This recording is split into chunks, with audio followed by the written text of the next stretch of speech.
22. We have 15 machines on the floor, but we're going to talk about 3 where we're showing the world premiere of 3 brand new machine models. This is the world premiere of the Okuma MA-8000H horizontal machining center. It's an 800mm pallet machine. It's made for heavy materials, heavy cuts, and this machine weighs almost 72,000 pounds, so it's up for the challenge.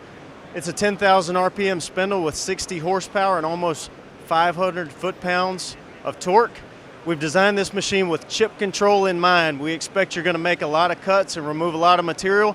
It's got to be able to handle the chips as they come off the cutting tool.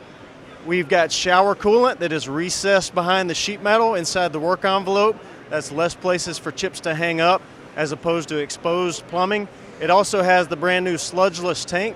This is something that we've implemented in our factories in Japan for the last 2 years. We circulate the coolant inside the tank. This prevents fine chips from settling. It limits the maintenance time that you spend servicing the coolant tank.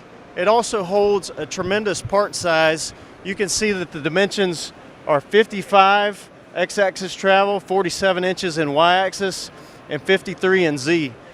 You see this, this demonstration piece that indicates how big the work envelope of this machine is. Again, it's a heavy machine. It's an army tank of a machine. It's designed for any challenge that you want to throw at it.